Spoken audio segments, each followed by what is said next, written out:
रगड़ा चाट इंजीनियर वाला तिम्मापुर नाम के गांव में नागू नाम का व्यक्ति रहता था।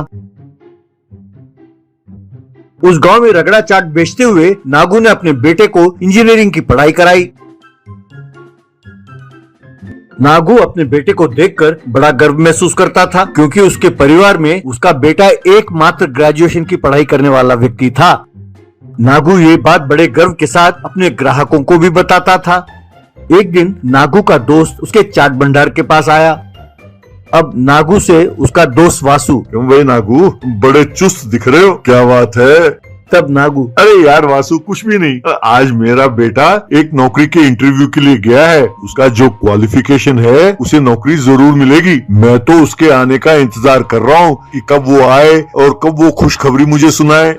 तब वासु, ये तो बहुत अच्छी बात है यार, आखिर तुम्हारा सपना पूरा हो रहा है। अब तुम्हें रगड़ा चाट बेचते हुए इतनी मेहनत करने की जरूरत नहीं होगी। तभी नागू का बेटा विशाल वहाँ आया।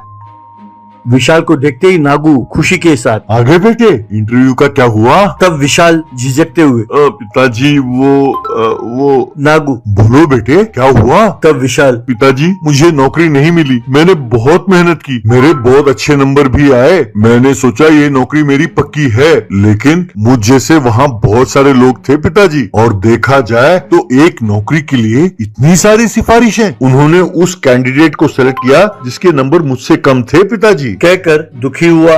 तब नागू, कोई बात नहीं बेटे, इसमें तुम्हारी कोई गलती नहीं है। अगर सिफारिश से ही काम चलता है तो अपने गांव के मुखिया जो हैं उनसे सिफारिश करने के लिए कहते हैं। तब विशाल, नहीं पिताजी, मैंने पढ़ाई ईमानदारी से की है और मैं नौकरी भी ईमानदारी से ही लेना चाहता हूँ। मुझे किसी तरह की सिफारिश की जरूरत नहीं है पिताजी। कहकर रूठकर वहाँ से चला गया। यूं कई दिन बीत गए।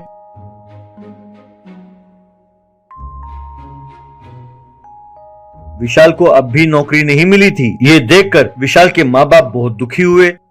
एक दिन विशाल की माँ, बेटा तुम यूं दुखी क्यों होते हो? ये नहीं तो कोई और नौकरी ढूंढ लो, लेकिन इसके लिए इतना दुखी होने की कोई जरूरत नहीं है बेटा। तब विशाल, माँ, पिताजी का सपना था कि मैं एक इंजीनियर बनूं और उन्होंने मुझे इंजीनियर बनाने के लिए खूब मेहनत की, बहुत तकलीफें उठाई। मैंने भी मेहनत करके अच्छे नंबर लिए माँ, लेकिन अब नौकरी का हालत देखता हूँ तो बहुत तकलीफ होती है माँ। माँ बेटे की बातें नागू के कान तक पहुँच गयी। नागू को विशाल की चिंता समझ में आई। जब नागू चाट बेच रहा था तब उसका दोस्त वासु वहाँ पहुँचा। नागू, अरे वासु, यहाँ कैसे आना हुआ?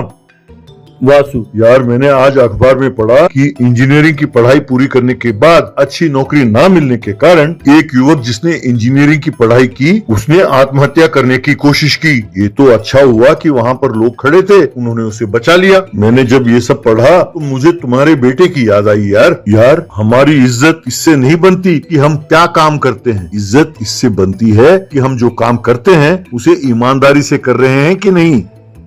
तब नागू सोचने लगा।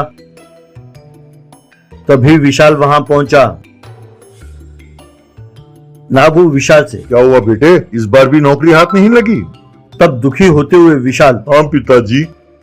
तब नागू, बेटा आज तुम रगड़ा चाट बनाकर बेचो, मेरी तबीयत ठीक नहीं है। तब विशाल, पिताजी मैं बनाऊं, और वो भी इन कपड़ों में? यूं कुछ कहने ही वाला था कि नागू, क्यों बेटा, तुम रगड़ा बनाना जानते हो ना, तो बनाओ, कपड़ों का क्या है, अच्छे तो हैं। यूं उस दिन विशाल ने रगड़ा चाट बनाकर बेचा।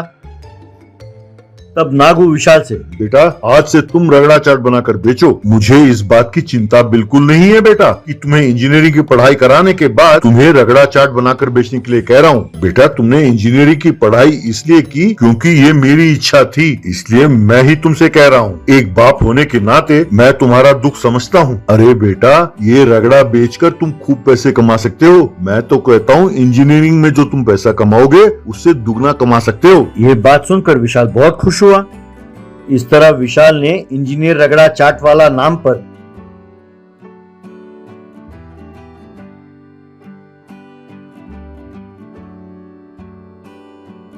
एक और ब्रांच खोला और खूब नाम कमाने लगा।